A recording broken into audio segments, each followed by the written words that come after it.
Hai, kembali lagi di SCP TV bareng Pak Manial.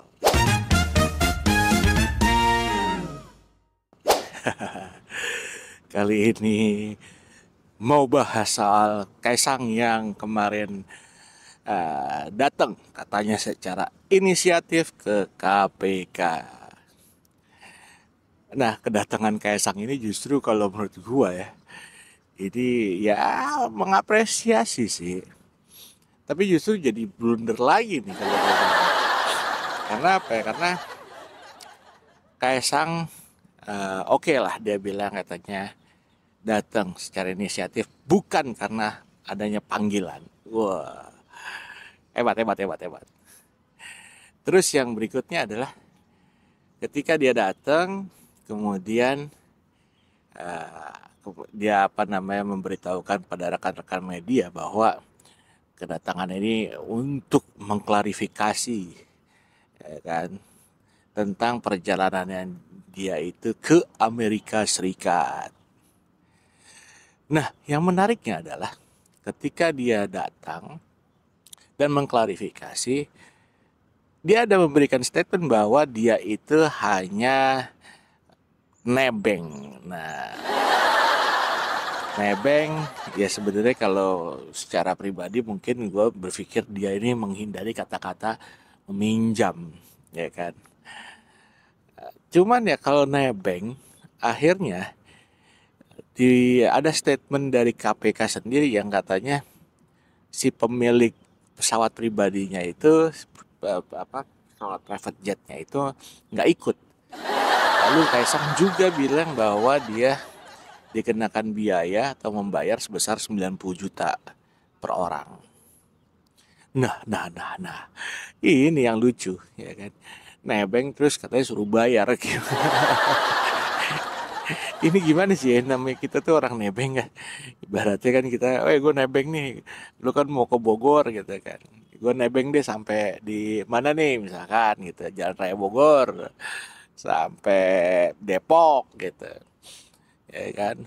Istilahnya kalaupun mau patungan bensin, ya patungan tanpa ada dipatok biaya gitu loh.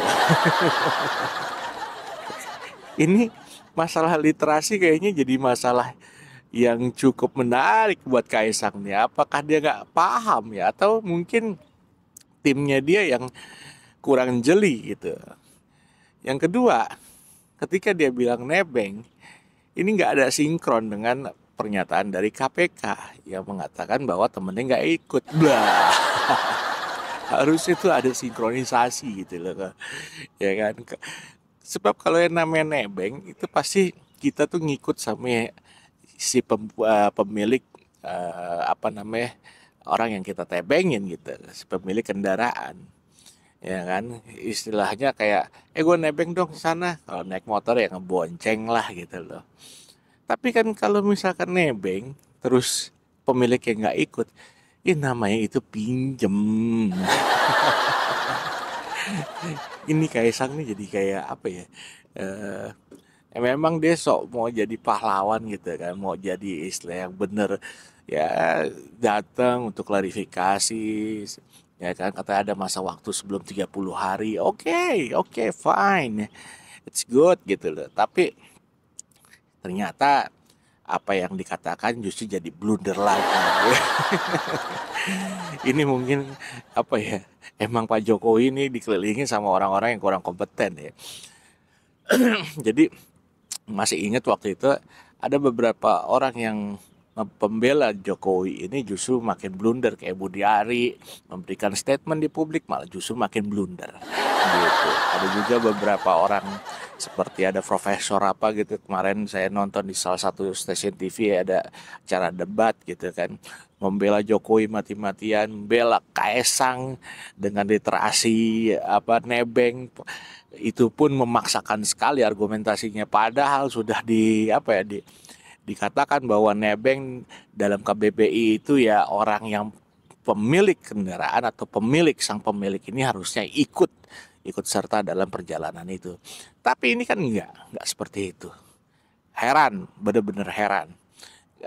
Menjadi Pak Jokowi ini saat ini akhir masa periodenya ini justru makin banyak blunder, makin banyak kelihatan bobroknya, ya, bobroknya gitu loh. Kemudian juga Kaisang mengatakan bahwa, loh saya ini kan bukan pejabat publik. Hey bro, ente mungkin bukan pejabat publik, tapi itu loh, 24 jam ada pengawalan dari Pas Pampres gitu.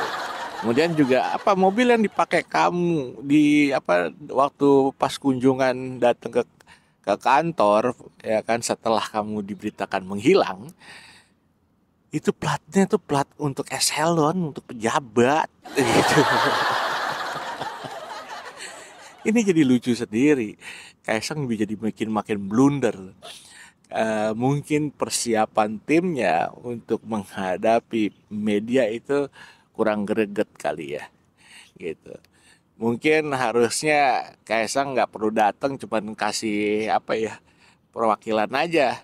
Kiki temennya tuh untuk datang ke KPK untuk klarifikasi. Nggak perlu lagi lah kayak gitu. Karena jadi blunder terus. Karena kalau Kiki kan jawabannya lebih lebih spontan ya, lebih enak gitu. Ya dia bilang istilahnya orang dalam lah atau apalah kan gitu ya. Blunder nggak habis-habis. Padahal apa? Ini masa kepemimpinan Jokowi ini sudah hampir berakhir, udah di penghujung waktu. Kemudian Kaisang sampai detik ini juga masih jadi perbincangan di media sosial, masih trending terus, ya kan? Karena semakin apa ya, semakin dia bicara semakin terkuak apa namanya bobroknya dia gitu loh. Makin dibicarakan, makin menjadi topik trending, ya kan, gak habis-habis. Saya rasa sebenarnya KPK ini harus bisa ya, ketika dibilang nebeng, itu harus bisa juga memanggil atau meminta klarifikasi dari si pemilik pesawat. Karena apa? Ada beberapa desas-desus mengatakan si pemilik pesawat ini nggak ada dalam apa perjalanan itu, ataupun di manifest data penumpang pesawat itu nggak ada. Yang berikutnya, ini pesawat jet pribadi, ya kan? Ketika Kaisang bilang bahwa dia membayar sejumlah biaya, itu pun udah salah. Itu sudah menyalahi aturan, ya kan? Karena pesawat non komersil nggak boleh dikomersilkan.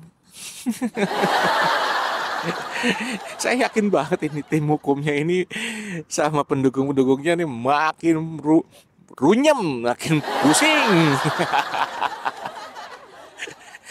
Kayak jadi KPK ini kayak apa ya, gampang banget dibodoh-bodohin kalau sampai percaya ya. KPK kalau sampai percaya, ini saya sampai nggak habis pikir. Kelihatan banget KPK ini jadi komisi pembela Kaisang, bukan komisi pemberantasan korupsi, gitu. Sebenarnya integritas dari KPK ini sedang diuji saat-saat ini. Karena apa? KPK harus berani untuk menegakkan aturan yang ada, harus berani memanggil si pemilik pesawat, bukan cuma istilahnya mendapatkan klarifikasi dari Kaisang doang. Karena apa? Itu udah menyalahi aturan gitu. Ya, ini ada kejanggalan. Ini jadi apa ya? Bingung sendiri sama KPK. Mau berdiri di mana sih KPK gitu. Kemudian ada juga yang istilahnya mengatakan bahwa harusnya seluruh pejabat yang menggunakan pesawat jet pribadi ini harus dipanggil. Ya monggo, lakukanlah sesuai dengan mekanisme yang ada. Lakukan dengan aturan-aturan yang sudah ditetapkan. Kenapa kita tidak hanya untuk Kaisang kok? Silakan gitu. Jangan jadi dipikir kita ini hanya ngincer Kaisang aja. Enggak sama sekali. Tapi kenapa kita, terutama saya lah, kenapa mengkritisi apa yang dikatakan Kaisang? Karena lucu gitu loh. Karena apa yang keluar dari mulutnya dia kemarin setelah mengunjungi KPK, Ya kan, setelah klarifikasi justru menjadi semakin blunder. Oke, kalau gitu untuk kali ini sekian dulu lah ya. Kita lihat nanti perkembangannya Kaesang, isu tentang Kaesang ini seperti apa. Ya, terima kasih.